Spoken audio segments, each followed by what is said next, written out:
Hello everyone, welcome back to our channel GPSC network.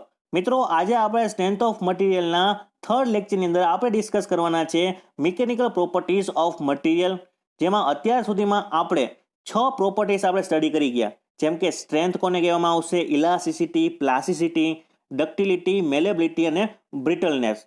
હવે મિત્રો, આજે વધારાની જે 3 પ્રોપર્ટીઝ છે મટીરિયલના બાબતમાં, એને આપણે ડિટેલમાં સ્ટડી કરવાની છે, જેમ કે હાર્ડનેસ, ટફનેસ અને સ્ટીફનેસ.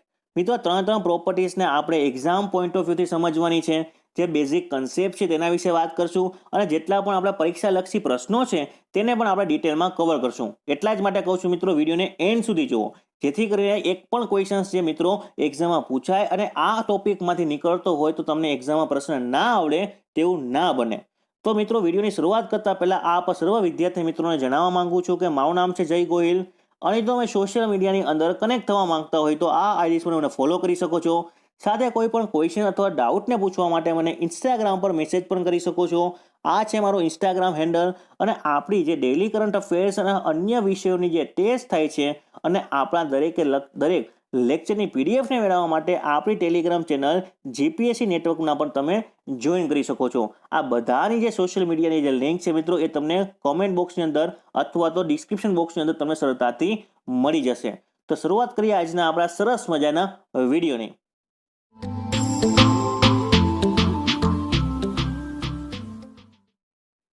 મિત્રો, આપણે ચર્ચા કરી રહ્યા છીએ મિકેનિકલ પ્રોપર્ટીઝ ઓફ મટીરિયલ, જેમાં અલગ અલગ પ્રોપર્ટીઝનો સમાવેશ થાય છે. જેમ કે ફર્સ્ટ આવે છે મિત્રો સ્ટ્રેન્થ. તો આપણે લેક્ચર નંબર 1 અને 2 ની અંદરમાં આપણે ભણી ચૂક્યા આપણી 6 પ્રોપર્ટી, જેમ કે સ્ટ્રેન્થ, ઇલાસ્ટિસિટી, પ્લાસ્ટિસિટી, ડક્ટિલિટી, મેલેબિલિટી અને બ્રિટલનેસ. તો મિત્રો, આજના આપણા જે વિડીયોની અંદરમાં આપણે ચર્ચા કરવાની છે, એક તો છે હાર્ડનેસ, બીજી છે ટફનેસ અને સ્ટીફનેસ. તો આ 3 બીજી પ્રોપર્ટી આપણે સ્ટડી કરવાની છે, અને જેટલા પણ જે એક્ઝામ લક્ષી પરીક્ષા લક્ષી પ્રશ્ન છે મિત્રો, તેને પણ આપણે ડિટેલમાં સ્ટડી કરશું. તો સૌથી પહેલા જાણીએ મિત્રો, હાર્ડનેસ કોને કહેવામાં આવશે. તો મિત્રો, હાર્ડનેસની ડેફિનેશન જોઈએ તો ડેફિનેશન કંઈક આવા પ્રકારની છે કે resistance of material to abrasion, indentation, wear, scratches, it is called as a hardness. મિત્રો, જ્યારે પણ કોઈ મટીરિયલ છે ને, આ મટીરિયલ ઉપર કોઈ એબ્રેશન આવી જશે અથવા તો ઇન્ડેન્ટેશન કોને કહેવામાં આવશે, તો કે કોઈ ખાડો પડી જાય, બરાબર, કોઈ વિયર, એ જે મટીરિયલ છે એની ઉપર કોઈ ઘસારો લાગી જાય અથવા તો સ્ક્રેચીસ આવી જાય, બરાબર, તો એ મટીરિયલ શું ધરાવે છે મિત્રો, એ હાર્ડનેસ ધરાવે છે. બરાબર. ફોર એક્ઝામ્પલ હું વાત કરું કે આપણી સ્કિન લઈ લઉં, બરાબર, અથવા તો જે આપણો મિરર છે, ડેઈલી આપણે યુઝ કરીએ છીએ મિરર, તો મિરર કેવું છે મિત્રો, તો તેની ઉપર કોઈ પણ પ્રકારના આપણે સ્ક્રેચીસ પાડશું તો કે સ્ક્રેચીસ જોવા મળશે નહીં. બરાબર. તો જસ્ટ બીકોઝ ઓફ જે સ્ક્રેચીસ જોવા મળતા નથી, તો એના માટે કહી શકાય છે કે એ કેવું મટીરિયલ છે, તો કે હાર્ડેસ્ટ મટીરિયલ છે. બરાબર. તો એવી રીતે ઘણા બધા જે આપણા મટીરિયલ્સ આપણે ડે ટુ ડે લાઈફની અંદરમાં યુઝ કરીએ છીએ, જેમાં સ્ક્રેચીસ જોવા મળે છે, તો એ કમ્પેરિઝનના રૂપમાં આપણે સમજી શકીએ કે કયું મટીરિયલ વધારે સ્ક્રેચીસ ધરાવશે અથવા જેની ઉપર સ્ક્રેચીસ આવશે, ઇન્ડેન્ટેશન એટલે કે ખાડા પડી જશે. તો આવા પ્રકારની જે મટીરિયલ છે મિત્રો, તેને કહેવામાં આવે છે હાર્ડનેસ.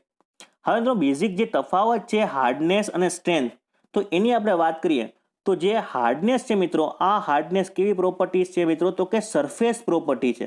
બરાબર. જ્યારે મિત્રો જે સ્ટ્રેન્થ છે એ કેવી પ્રોપર્ટી છે મિત્રો, તો કે ઇન્ટરનલ પ્રોપર્ટી છે. કેવી પ્રોપર્ટી છે, તો કે ઇન્ટરનલ પ્રોપર્ટી છે. કોઈ પણ જે વુડન બ્લોક્સ છે, સ્ટીલ્સ છે, કોઈ પણ આપણે મટીરિયલ લઈ લઈએ તો એની જે ઇન્ટરનલ પ્રોપર્ટી છે એને કહેવામાં આવે છે સ્ટ્રેન્થ. અને જે એક્સટર્નલ અથવા જે સરફેસ પ્રોપર્ટી છે, કેમ કે જે પણ જે આપણે ઇન્ડેન્ટેશન છે, વિયર, સ્ક્રેચીસ, એ ક્યાં આવશે મિત્રો, તો કે એ સરફેસ ઉપર આવશે. તો હાર્ડનેસ છે મિત્રો, એ કેવી પ્રોપર્ટી છે, તો કે સરફેસ પ્રોપર્ટી છે. અને સ્ટ્રેન્થ છે મિત્રો, એ ઇન્ટરનલ પ્રોપર્ટીઝ છે, ઇન્ટરનલ સ્ટ્રેન્થ કહેવાય. બરાબર. તો આટલો બેઝિક તફાવત છે એ તમારે પણ ખબર હોવી જોઈએ. બરાબર. બીજું એક અગત્યની વસ્તુ કે જે હાર્ડનેસ છે મિત્રો, એનો યુનિટ મિત્રો એક્ઝામમાં ખાસ પૂછાય છે. તો મિત્રો, યુનિટ તમારે યાદ રાખવાનો છે ન્યૂટન પર mm સ્ક્વેર અથવા તો kgf પર mm સ્ક્વેર. તો આ યુનિટ પણ તમે યાદ રાખી શકો છો. કેવી તારનો યુનિટ પડ્યો છે મિત્રો, એ પણ આપણે આગળ ચર્ચા કરશું. તો બીજી એક અગત્યની વાત બીજી કરી લઈએ કે જે high resistance to indentation, it is designed in a component like crank, shaft, rails, gears and action. એટલે જેટલા પણ જે આપણા મિકેનિકલ કમ્પોનેન્ટ છે, આ બધા કમ્પોનેન્ટ કેવા છે મિત્રો, તો કે મિકેનિકલ કમ્પોનેન્ટ છે. તો મિકેનિકલ કમ્પોનેન્ટની અંદરમાં સર્વપ્રથમ જે ડિઝાયરેબલ જે પ્રોપર્ટી છે એ છે મિત્રો હાર્ડનેસ. બરાબર, એ જેટલા પણ આપણે મિકેનિકલ પ્રોપર્ટી અથવા તો મિકેનિકલ જે કમ્પોનેન્ટ યુઝ કરીએ છીએ એની અંદરમાં હાર્ડનેસ મિત્રો મસ્ટ રિક્વાયર છે. બરાબર, તો આટલી વિશે મિત્રો ખાસ યાદ રાખો. બીજી એક વસ્તુ, જે હાર્ડનેસ છે મિત્રો એ કોના ઉપર ડિપેન્ડ કરે છે, કોના ઉપર આધાર રાખે છે, તો રેઝિસ્ટન્સ ટુ પ્લાસ્ટિક ડિફોર્મેશન. બરાબર, પ્લાસ્ટિક ડિફોર્મેશન ઉપર આધાર રાખે છે. એટલે કે કોઈ પણ હું મટીરિયલ ઉપર લોડ એપ્લાય કરીશ અથવા સ્ક્રેચીસ પાડીશ તો એવા પ્રકારની અંદરમાં જો પ્લાસ્ટિક ડિફોર્મેશન જોવા મળશે, એ પ્લાસ્ટિક ડિફોર્મેશન જે કેવા પ્રકારની પ્રોપર્ટીઝ છે તેના ઉપર ડિપેન્ડ કરે છે આપણા હાર્ડનેસ. બરાબર, પછી જે મિત્રો છે સૌથી વધારે હાર્ડેસ્ટ મટીરિયલ કયું છે, પ્રશ્ન એક્ઝામમાં પૂછાયેલો છે એટલા માટે ડિસ્કસ કરવું છે કે સૌથી વધારે જો હાર્ડેસ્ટ મટીરિયલ છે એ છે સીઆઈ. સીઆઈ એટલે કે કાસ્ટ આયર્ન છે મિત્રો, સૌથી હાર્ડેસ્ટ મટીરિયલ છે. હવે મિત્રો એક વસ્તુ તમારે ખાસ યાદ રાખવાની છે કે મેં લેક્ચર નંબર 2માં વાત કરી હતી કે કાર્બન કન્ટેન્ટ છે એના આધારે આપણે અમુક વસ્તુ ડિફાઇન કરી શકીએ છીએ. જેમ કે જેમ જેમ કાર્બન કન્ટેન્ટ કોઈ પણ મટીરિયલમાં વધારે હશે તો એવા કેસની અંદરમાં શું થશે મિત્રો, તો કે તેની ડક્ટિલિટી ઓછી હશે. ડક્ટિલિટી ઓછી હશે મિત્રો, પરંતુ જે મટીરિયલની હાર્ડનેસ છે, સ્ટ્રેન્થ છે મિત્રો એ વધારે હશે. બરાબર, એટલા માટે કાસ્ટ આયર્ન કેવું છે મિત્રો, તો કે હાઈ કાર્બન કન્ટેન્ટ સ્ટીલ છે. તેની અંદરમાં ગ્રેટર દેન 1.10% કરતાં પણ શું હશે મિત્રો, તો કે તેની અંદર કાર્બન કન્ટેન્ટ હશે. તો હવે વાત કરીએ સૌથી સોફેસ્ટ જે મટીરિયલ છે એ કયું છે, તો જે મેગ્નેશિયમ એલોય છે મિત્રો એ કેવું મટીરિયલ છે, સૌથી સોફેસ્ટ મટીરિયલ છે. એટલે તેમની હાર્ડનેસ છે મિત્રો સૌથી ઓછી હશે. પ્રશ્ન એક્ઝામમાં પૂછાય તો મિત્રો આપણે સોફેસ્ટમાં ટીક કરવાનું છે મેગ્નેશિયમ એલોય. બરાબર, તો આટલી વસ્તુ મિત્રો ખાસ યાદ રાખો હાર્ડનેસના સંદર્ભમાં. કેમ કે કોઈ પણ વસ્તુને હું સ્ક્રેચીસ પાડીશ અથવા તો હું એની ઉપર પ્રેશર એપ્લાય કરીશ, બરાબર, તો એને કારણે શું થશે મિત્રો, તો કે ઇન્ડેન્ટેશન, એબ્રેશન, સ્ક્રેચીસ આવવાના ચાન્સીસ છે. તો જે આપણે જે પ્રોપર્ટીઝ કહેવાય છે આ પ્રકારની તેને કહેવાય છે હાર્ડનેસ. હવે મિત્રો આપણે 3 અલગ અલગ પ્રકારના ટેસ્ટ જોઈ શકીએ છીએ હાર્ડનેસ ટેસ્ટ. બરાબર, જેનું નામ છે બ્રિનલ હાર્ડનેસ ટેસ્ટ, સેકન્ડ છે રોકવેલ હાર્ડનેસ ટેસ્ટ અને થર્ડ છે વિકર્સ હાર્ડનેસ ટેસ્ટ. મિત્રો આ ત્રણે પ્રકારના જે ટેસ્ટ છે મિત્રો કેવા પ્રકારના ટેસ્ટ છે, તો કે એ ઇન્ડેન્ટેશન જે આપણે ખાડો પડી શકીએ ઇન્ડેન્ટેશન છે મિત્રો એવા પ્રકારના હાર્ડનેસ ટેસ્ટ છે. બરાબર, તો જે બ્રિનલ હાર્ડનેસ ટેસ્ટ છે મિત્રો એ કોના ઉપર આધાર રાખે છે અથવા તો કયો પ્રિન્સિપલ ઉપર કાર્ય કરે છે. પ્રિન્સિપલ ખાસ તમારે યાદ રાખવાનું છે. આવી દરેક વસ્તુ મિત્રો કોઈ પણ વિડીયોઝની અંદર તમને જોવા મળશે નહીં અને એક્ઝામમાં આવા જ પ્રકારના પ્રશ્ન પૂછાય છે કે બ્રિનલ હાર્ડનેસ ટેસ્ટ છે એ કયા પ્રિન્સિપલ ઉપર કાર્ય કરે છે, તો કે based on area of penetration. બરાબર, કોની ઉપર જે ડિપેન્ડ કરે છે અથવા પ્રિન્સિપલ કાર્ય કરે છે, તો બેઝ ઓન એરિયા પેનિટ્રેશન. બરાબર, તો સૌથી પહેલા આપણે સમજી લઈએ કે એરિયા ઓફ પેનિટ્રેશન કોને કહેવામાં આવશે. ફોર એક્ઝામ્પલ કોઈ એક મટીરિયલ છે અને એ મટીરિયલ ઉપર હું ઇન્ડેન્ટર પ્રોવાઈડ કરું છું. આ બોલ જે દેખાય છે એને શું કહેવાશે, ઇન્ડેન્ટર. બરાબર, જે સ્ક્રેચીસ અથવા તો ઇન્ડેન્ટેશન પાડવા માટે જવાબદાર છે. તો આ ઇન્ડેન્ટર ઉપર હું કોઈ એક લોડ લગાડું છું. બરાબર, તો લોડ લગાવવાને કારણે કેટલો એરિયા મિત્રો એ ઇન્ડેન્ટેશન થશે આ મટીરિયલનું. બરાબર, તો એ ફાઇન્ડ કરવાની પદ્ધતિ અથવા ટેસ્ટનું નામ છે બ્રિનલ હાર્ડનેસ ટેસ્ટ. બરાબર, તો આ જે ટેસ્ટ છે મિત્રો એ કયા પ્રિન્સિપલ ઉપર કાર્ય કરે છે, તો કે કેટલો એરિયા પેનિટ્રેશન થાય છે. આ જે એરિયા આપણને દેખાય છે મિત્રો આ એરિયા કેટલો પેનિટ્રેશન થાય છે તેના પ્રિન્સિપલ ઉપર કાર્ય કરે છે બ્રિનલ હાર્ડનેસ ટેસ્ટ. બરાબર, પછી આગળ છે મિત્રો રોકવેલ ટેસ્ટ અથવા રોકવેલ હાર્ડનેસ ટેસ્ટ. તો મિત્રો એ કયા પ્રિન્સિપલ કાર્ય કરે છે, તો કે કેટલી ડેપ્થ ઓફ પેનિટ્રેશન છે એ થાય છે તેના ઉપર ડિપેન્ડ કરે છે રોકવેલ હાર્ડનેસ ટેસ્ટ. મિત્રો દરેક જે ત્રણ ટેસ્ટ છે મિત્રો એક પ્રકારના સિમિલર ટેસ્ટ છે, પરંતુ કંઈક અંશે જે ઇન્ડેન્ટેશન છે, ઇન્ડેન્ટર છે, આ ઇન્ડેન્ટરની અંદરમાં તફાવત જોવા મળે છે. જેમ કે જે આ રોકવેલ હાર્ડનેસ ટેસ્ટ છે મિત્રો તેમાં ઇન્ડેન્ટર કેવો પ્રોવાઈડ થશે, તો કે કોનિકલ પ્રોવાઈડ થશે. બરાબર, અને જેનો એરિયા કેટલો હશે અથવા તો કેટલા ડિગ્રી હશે, તો કે 120 ડિગ્રી હશે. અને તેનો બેઝ છે મિત્રો કેવું હશે, તો કે ફ્લેટ હોઈ શકે છે, હોરિઝોન્ટલ હોઈ શકે છે અને 120 ડિગ્રી એંગલ ધરાવતું હશે. બરાબર, રોકવેલ હાર્ડનેસ ટેસ્ટની અંદરમાં ઇન્ડેન્ટર. જ્યારે આપણે બ્રિનલ હાર્ડનેસ ટેસ્ટ છે તેની અંદરમાં આપણે જે બોલ હોઈ શકે છે, બરાબર, સર્કલ શેપની અંદરમાં, કોનિકલ શેપની અંદરમાં અથવા ડાયમંડ પણ હોઈ શકે છે.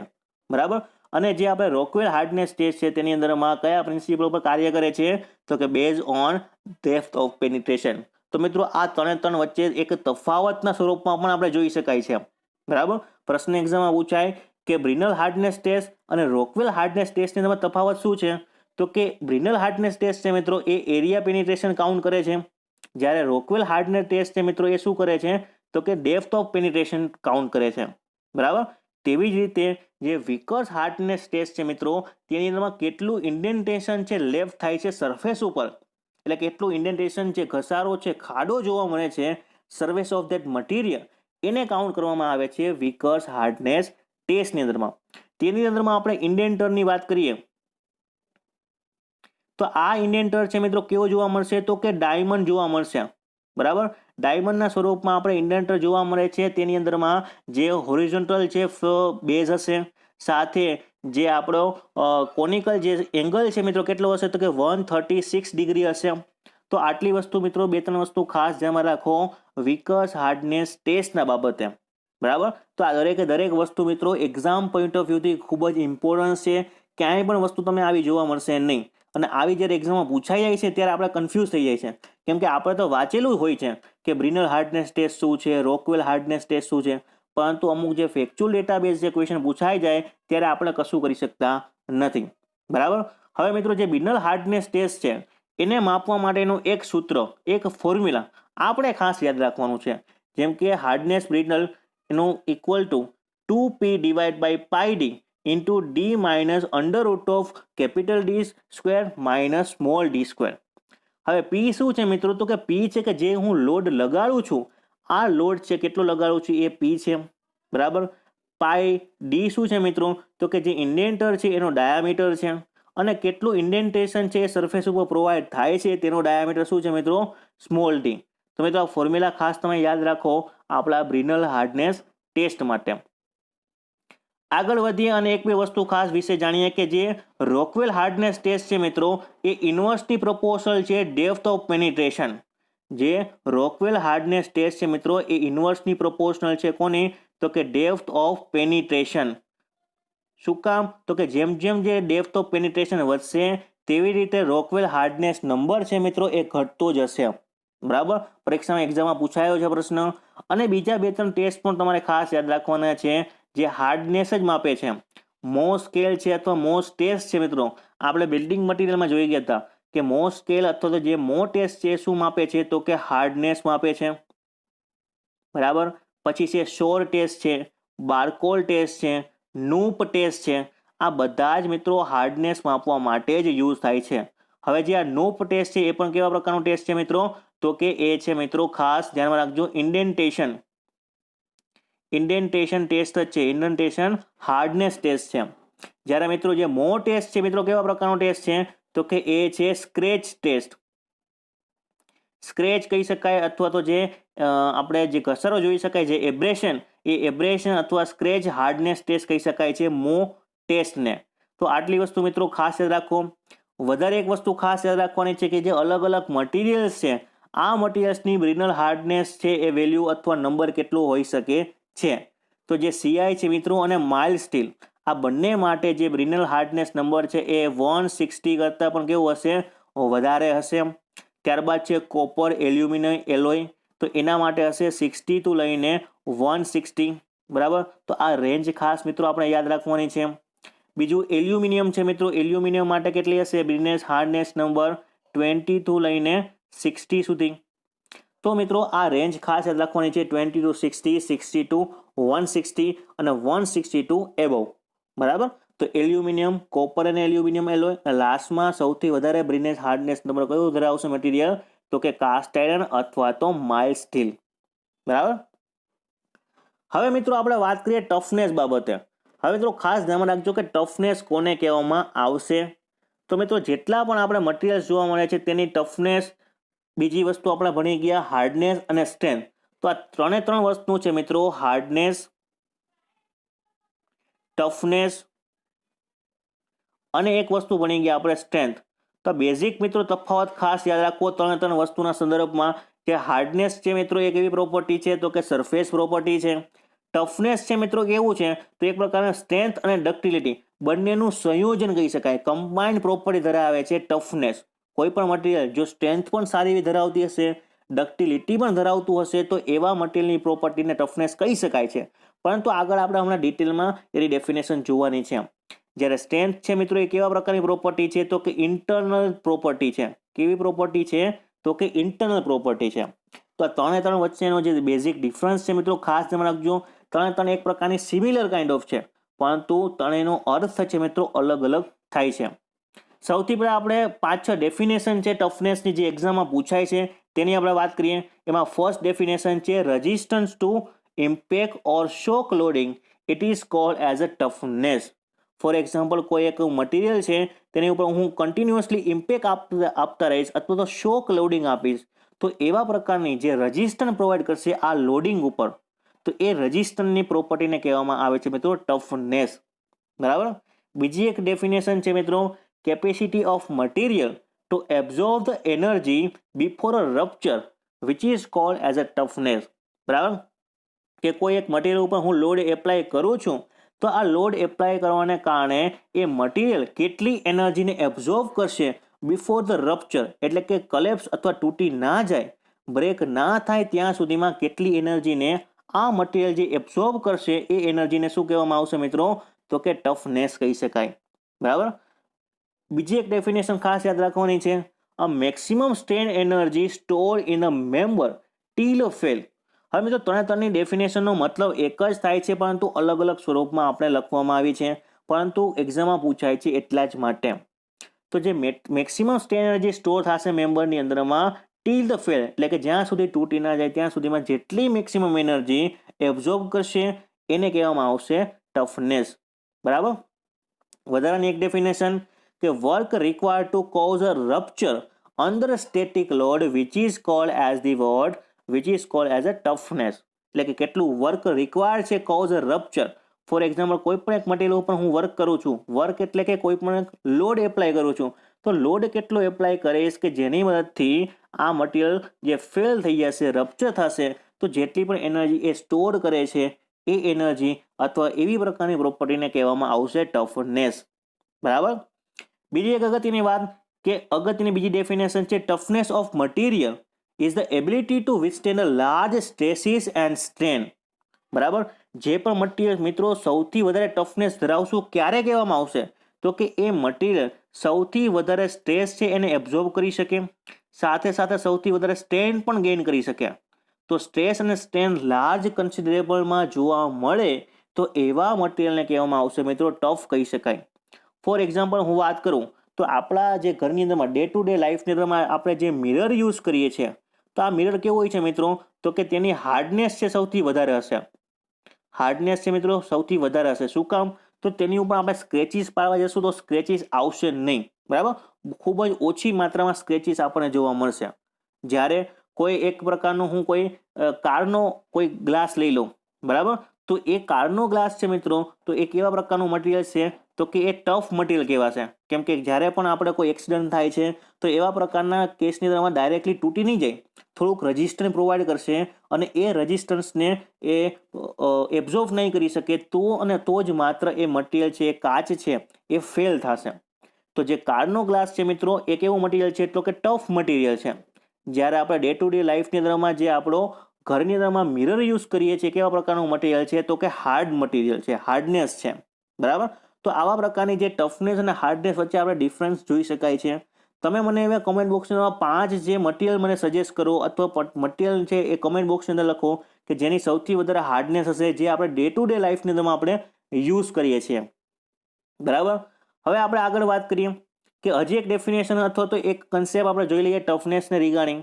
Toughness is the highly desirable quality in a material for structure and machine part subjected to shock and vibration. એટલે કે જેવા કેસની અંદરમાં જેટલા પણ મશીન્સ છે જેટલા પણ આપણે સ્ટ્રક્ચરલ છે જેની અંદરમાં જે આપણે કન્ટિન્યુઅસલી શોક અને વાઇબ્રેશન જોવા મળશે તો એવા કેસની અંદરમાં આપણે કેવું મટીરિયલ યુઝ કરશું તો કે ટફનેસ વાળું મટીરિયલ યુઝ કરશું. બરાબર. જેવી રીતે આપણે ગાડી છે કાર છે તો તેની અંદરમાં આપણને શોક જોવા મળે છે કે નથી મળતો તો એવા પ્રકારના જે મશીન અથવા જે સ્ટ્રક્ચરની અંદરમાં આપણે ટફનેસ વાળું મટીરિયલને યુઝ કરીએ છીએ. ત્યારબાદ મિત્રો કે અલગ અલગ આપણે એક્ઝામ્પલની વાત કરીએ જેમ કે માઇલ્ડ સ્ટીલ છે રોટ આયરન છે મેંગેનીઝ સ્ટીલ છે આ બધા જ પ્રકારના જે મટીરિયલ છે સૌથી વધારે શું ધરાવતા હશે તો કે ટફનેસ ધરાવતા હશે. બરાબર મિત્રો.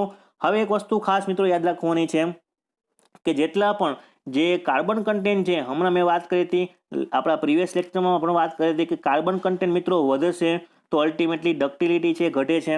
સાથે સાથે ટફનેસ છે મિત્રો, આ ટફનેસ પણ કેવું થશે મિત્રો, તો કે એ પણ ઘટશે. બરાબર. કાર્બન કન્ટેન્ટ વધશે તો ટફનેસ પણ કેવી થશે, તો કે ઘટશે. શું કામ, તો કે હાર્ડનેસ અને ટફનેસ છે મિત્રો એકદમ ઓપોઝાઇટ છે. કાર્બન કન્ટેન્ટ વધશે તો છે હાર્ડનેસ વધે છે, પરંતુ ટફનેસ મિત્રો ઘટશે. બરાબર. તો આટલી વસ્તુ મિત્રો ખાસ યાદ રાખો. એટલે કે જેટલા પણ જે લો કાર્બન કન્ટેન્ટ સ્ટીલ છે મિત્રો, એટલા બધા જ જે મટીરિયલ છે મિત્રો કેવા હશે, તો કે હાઈ ક્વોલિટી ઓફ ટફનેસ કહેવાશે. જેમ કે આપણે જોઈ શકાય છે વ્રોટ આયરન. તો વ્રોટ આયરન કેવા પ્રકારનું મટીરિયલ છે, તો કે લો કાર્બન કન્ટેન્ટ છે. બરાબર. માઇલ સ્ટીલ છે એ પણ લો કાર્બન કન્ટેન્ટ છે. તો આ બધા જ મિત્રો જે લો કાર્બન કન્ટેન્ટ સ્ટીલ છે મિત્રો, એ કેવા પ્રકારનું મટીરિયલ છે, તો કે ટફ મટીરિયલ કહેવાય. ત્યારબાદ મિત્રો એક અગત્યની વાત કે જે મોડ્યુલસ ઓફ ટફનેસ કોને કહેવાશે. અત્યાર સુધી આપણે વાત કરી ટફનેસની, પણ હવે વાત કરવાની છે મોડ્યુલસ ઓફ ટફનેસ. તો જ્યારે પણ હું સ્ટ્રેસ સ્ટ્રેન ડાયાગ્રામ ડ્રો કરું મિત્રો, બરાબર, તમે જોઈ શકો છો સ્ટ્રેસ સ્ટ્રેન ડાયાગ્રામની અંદરમાં કોઈ પણ મટીરિયલનો આ પ્રકારનો ડાયાગ્રામ જોવા મળશે. સ્ટ્રેસને હું વાય એક્સિસ ઉપર લઈ લઉં અને સ્ટ્રેનને હું એક્સ એક્સિસ ઉપર લઈ લઉં, તો જે સ્ટ્રેસ સ્ટ્રેન ડાયાગ્રામ મને જોવા મળે છે, તો એ જેટલો પણ એરિયા અંદર આવે છે, બરાબર, સ્ટ્રેસ ડાયાગ્રામની અંદર, તો એ એરિયાને શું કહેવામાં આવશે, તો કે એ મોડ્યુલસ ઓફ ટફનેસ કહેવાશે. બરાબર. હવે મિત્રો આગળ આપણે એક વસ્તુ બેઝિક કન્સેપ્ટ જોવાના છે. એક વિડીયો હું વધારાનો બનાવીશ જેની અંદરમાં હું ડિસ્કસ કરીશ કે બેઝિક ડિફરન્સ શું છે મોડ્યુલસ ઓફ ટફનેસ અને મોડ્યુલસ ઓફ રેઝિલિયન્સ વચ્ચે. બરાબર. એટલે કે મિત્રો જે પણ ટફનેસ છે એ ક્યાં સુધી હશે, તો કે પ્લાસ્ટિક ડિફોર્મેશન સુધી હશે. બરાબર. જે આપણો આ સ્ટ્રેસ સ્ટ્રેન કર્વ છે એ ક્યાં સુધી વર્તાવે છે, તો કે પ્લાસ્ટિક ડિફોર્મેશન ના થાય ત્યાં સુધી એ મટીરિયલનો સ્ટ્રેસ સ્ટ્રેન કર્વ છે. બરાબર. તો એક બેઝિક ડિફરન્સ છે મિત્રો, એ તમને ખાસ સમજાવીશ હું નેક્સ્ટ લેક્ચર અથવા તો આવનારા લેક્ચરની અંદરમાં. તો તમારે યાદ રાખવાનું છે કે મોડ્યુલસ ઓફ ટફનેસ કોને કહેવામાં આવશે, તો કે સ્ટ્રેસ સ્ટ્રેન ડાયાગ્રામની અંદરમાં જેટલો શેડેડ એરિયા મળે છે આપણને, એ દરેક શેડેડ એરિયાને શું કહેવામાં આવશે, તો કે મોડ્યુલસ ઓફ ટફનેસ. હવે મિત્રો એક્ઝામમાં પ્રશ્ન એ પૂછાય છે કે ટફનેસ છે મિત્રો એને કેવી રીતે માપવામાં આવે છે, મેઝર કેવી રીતે કરવામાં આવે છે. હમણાં આપણે આગળ વાત કરી હાર્ડનેસ, તો હાર્ડનેસ માટે આપણે 3 થી 4 ટેસ્ટ જોયા. તો તેવી જ રીતે ટફનેસ છે મિત્રો મેઝર કરવામાં આવે છે આઇઝોડ ટેસ્ટ અને 4P ટેસ્ટ. આ બંને ટેસ્ટ છે મિત્રો શેના માટે છે, તો કે ટફનેસ ઓફ મટીરિયલને મેઝર કરવા માટે છે. હવે મિત્રો તમે ખાસ જુઓ, આ એક ફિગર છે મિત્રો જેમાં ફર્સ્ટ છે આઇઝોડ ટેસ્ટ અને સેકન્ડ છે 4P ટેસ્ટ. તો પ્રશ્ન થાય કે આઇઝોડ ટેસ્ટ અને 4P ટેસ્ટ વચ્ચે બેઝિક ડિફરન્સ શું છે. ફોર એક્ઝામ્પલ કોઈ એક આ મટીરિયલ્સ છે, તો જે ઇન્ડેન્ટેશન છે મિત્રો, એ ઇન્ડેન્ટેશન છે એ જ ડાયરેક્શનમાં હું લોડ એપ્લાય કરીશ, તો એવો જે પ્રકારના ટેસ્ટને શું કહેવામાં આવશે, તો કે આઇઝોડ ટેસ્ટ કહેવાશે. બરાબર. અને જે પણ મટીરિયલ્સ છે જેમાં ઇન્ડેન્ટેશન છે તેની વિરુદ્ધ ડાયરેક્શનમાં, ઓપોઝાઇટ ડાયરેક્શનમાં હું લોડ એપ્લાય કરીશ, તો એવા પ્રકારના ટેસ્ટને શું કહેવામાં આવે છે, તો કે 4P ટેસ્ટ કહેવાય છે. આવા પ્રકારના જે ક્વેશ્ચન છે મિત્રો એ ઇન્ટરવ્યુમાં ખાસ પૂછાય છે. જેટલા પણ લોકો ક્લાસ 1-2ની પ્રિપેરેશન કરી રહ્યા છે, સિવિલ એન્જિનિયરિંગની ક્લાસ 1-2, બરાબર, એક્ઝિક્યુટિવ એન્જિનિયર, અસિસ્ટન્ટ એન્જિનિયર, એના માટે ખાસ ઇમ્પોર્ટન્સ છે કે આઇઝોડ ટેસ્ટ અને 4P ટેસ્ટની વચ્ચે શું તફાવત છે. તો કે જે પણ ઇન્ડેન્ટેશન છે મિત્રો, આ ઇન્ડેન્ટેશનની ઓપોઝિટ ડાયરેક્શનમાં લોડ એપ્લાય કરીશ, તો એવા ટેસ્ટને શું કહેવામાં આવશે, તો કે 4P ટેસ્ટ કહેવાશે. અને ઇન્ડેન્ટેશનની આપણે સેમ ડાયરેક્શનમાં હું લોડ એપ્લાય કરીશ, તો તેને કહેવામાં આવશે આઇઝોડ ટેસ્ટ. તો આ બેઝિક ડિફરન્સ પર તમારે ખાસ યાદ રાખવાનો છે. હવે આપણે વાત કરવાની છે સ્ટીફનેસ બાબતે. હવે મિત્રો ખાસ એક બે વસ્તુ ખાસ ધ્યાનમાં રાખજો કે સ્ટીફનેસ કોને કહેવાશે. ઘણી વખત એક્ઝામમાં પ્રશ્ન પૂછાય છે, એટલા માટે સ્ટીફનેસ કોને કહેવાશે મિત્રો, તો કે resistance to deformation or strain which is called as a stiffness. એટલે કે જ્યારે પણ કોઈ એક મટીરિયલ ઉપર હું લોડ એપ્લાય કરું છું, તો કે એ લોડ એપ્લાય કરવાને કારણે જેટલું ડિફોર્મેશન જોવા મળે છે, એ ડિફોર્મેશનને રેઝિસ્ટન્સ પ્રોવાઈડ કરતું જે પણ મટીરિયલની પ્રોપર્ટીઝ છે, આ પ્રોપર્ટીને કહેવામાં આવે છે સ્ટીફનેસ. બરાબર. વધારે ડીપમાં સમજીએ તો force required to produce a unit deformation in a material which is called as a stiffness. બરાબર. ફોર એક્ઝામ્પલ કોઈ એક મટીરિયલ્સ છે, આ મટીરિયલ ઉપર શું કરું છું, તો કે લોડ એપ્લાય કરું છું. તો લોડ એપ્લાય થવાને કારણે જ મને જે યુનિટ ડિફોર્મેશન મળે છે, એ યુનિટ ડિફોર્મેશનને શું કહીશું, તો કે સ્ટીફનેસ. એટલે કે સ્ટીફનેસ K ઇઝ ઇક્વલ શું થશે, તો કે force divide by unit deformation. તો આપણું ફોર્મ્યુલા થઈ ગયું મિત્રો ફોર્સ અપોન ડિફોર્મેશન, જેને આપણે કહીશું સ્ટીફનેસ. ફોર્સને આપણે પી વડે દર્શાવીએ અને ડિફોર્મેશનને ડેલ્ટા વડે દર્શાવીએ તો કે ઇઝ ઇક્વલ ટુ શું થશે મિત્રો? કે is equal to P upon delta. તો આપણું આ ફોર્મ્યુલા થઈ ગયું આપણું સ્ટીફનેસ બાબતે. બરાબર. હવે તો ડિટેલમાં હું તમને સમજાવું કે સ્ટીફનેસ કોને કહેવાશે. ફોર એક્ઝામ્પલ હું એક મટીરિયલ લઈ લઉં છું. આ મટીરિયલ ઉપર હું લોડ એપ્લાય કરું છું, માની લ્યો કે એફ. બરાબર. તો એફ જે મેં લોડ એપ્લાય કર્યો છે આ મટીરિયલને કહી દઉં એ. તો એ મટીરિયલ ઉપર મેં લોડ એપ્લાય કર્યો છે એફ, અને એની માત્રા રાખી દો, માની લો કે 10 ન્યૂટન હું ફોર્સ એપ્લાય કરું છું. તો આ 10 ન્યૂટન ફોર્સ એપ્લાય કરવાને કારણે એનું કંઈક ડિફોર્મેશન જોવા મળશે. માની લો કે ડિફોર્મેશન થાય છે 1 mm જેટલું. બરાબર. તો જે 1 mm જેટલું ડિફોર્મેશન જોવા મળે છે, કેટલો ન્યૂટન ફોર્સ લગાવેલો છે? તો કે 10 ન્યૂટન મેં ફોર્સ લગાવેલો છે. બરાબર. તો એ મટીરિયલની સ્ટીફનેસ કેટલી થશે?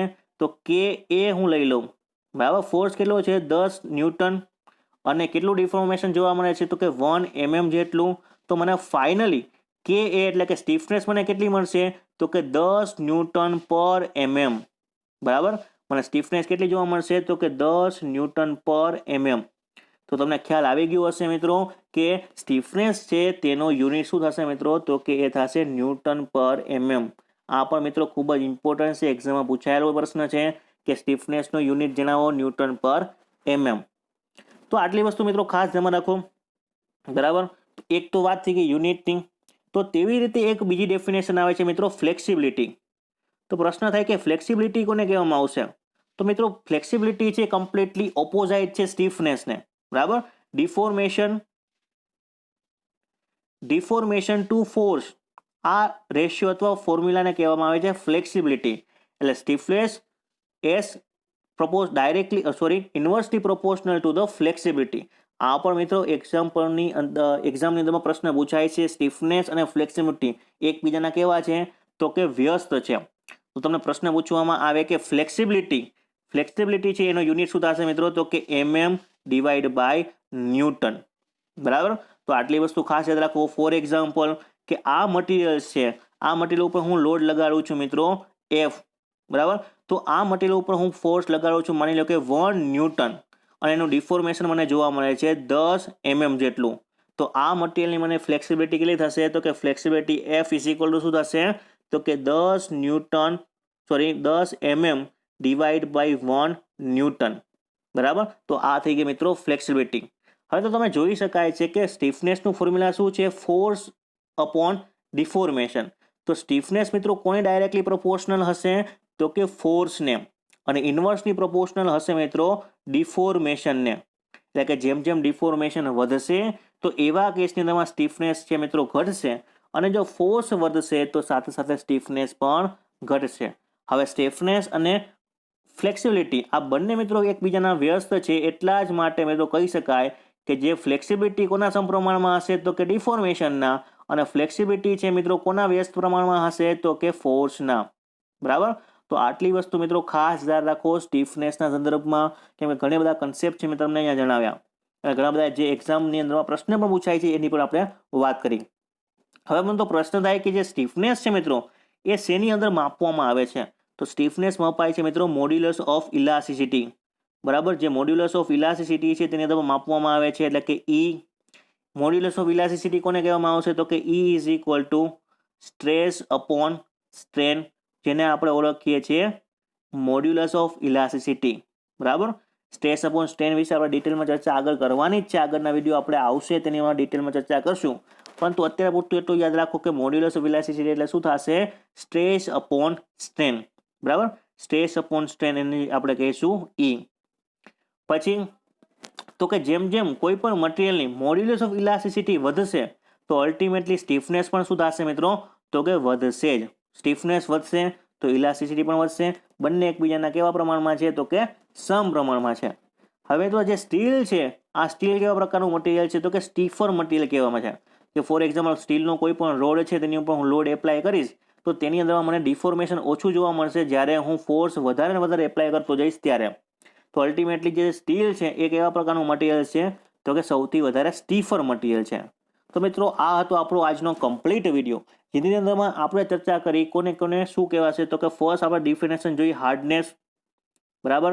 ત્યારબાદ આપણે વાત કરી ટફનેસ વિશે ડિટેલ ચર્ચા કરી, અને લાસ્ટમાં આપણે ચર્ચા કરી સ્ટીફનેસ અને ફ્લેક્સિબિલિટી. આ બંનેનું આપણે કમ્પેરિઝન પણ જોઈ લીધું. તો મિત્રો અત્યાર સુધીના આપણે ટોટલ 9 પ્રોપર્ટી છે ડિસ્કસ કરી ગયા. 1 થી 3 લેક્ચરની અંદરમાં આપણે 9 પ્રોપર્ટી ડિસ્કસ કરી. સ્ટ્રેન્થ, ઇલાસ્ટિસિટી, પ્લાસ્ટિસિટી, ત્યારબાદ આપણે ડક્ટિલિટી, મેલેબિલિટી અને બ્રિટલનેસ, અને આજના લેક્ચરમાં બીજી 3 પ્રોપર્ટી હાર્ડનેસ, ટફનેસ અને સ્ટીફનેસ. મિત્રો દરેક વસ્તુ હું સારી રીતે સમજાવતું જાઉં છું, દરેક વસ્તુ તમને નોટ કરાવતો જાઉં છું. એટલે કે તમારે બધી વસ્તુ નોટ એટલા માટે કરવાની છે કે જ્યારે પણ તમે રિવિઝન કરતા હોય તો તમારે દરેક વખતે તમારે વિડીયો જોવાની જરૂર ના પડે. તમારે જે નોટ પ્રિપેર કરેલી છે તેને જ આપણે રિફર કરશું, કન્ટિન્યુઅસલી રિવિઝન કરતા જશું. જ્યારે પણ એક્ઝામ આવશે આપણું જે strength of material, building material બધું જ છે મિત્રો એ કમ્પ્લીટ થઈ ગયું હશે. તો મિત્રો મળીએ આપણા નેક્સ્ટ લેક્ચરની અંદરમાં. બીજી આપણે વધારાની 3 પ્રોપર્ટી જોવાની છે, જેમાં આપણે ચર્ચા કરવાની છે. એક તો ક્રીપ, બરાબર, ફેટિક કોને કહેવામાં આવશે, આવી અલગ અલગ પ્રકારની જે મિકેનિકલ પ્રોપર્ટીઝ છે મટીરિયલની તેની આપણે ડિટેલ ચર્ચા કરશું. ત્યાં સુધી take care and good care of your self.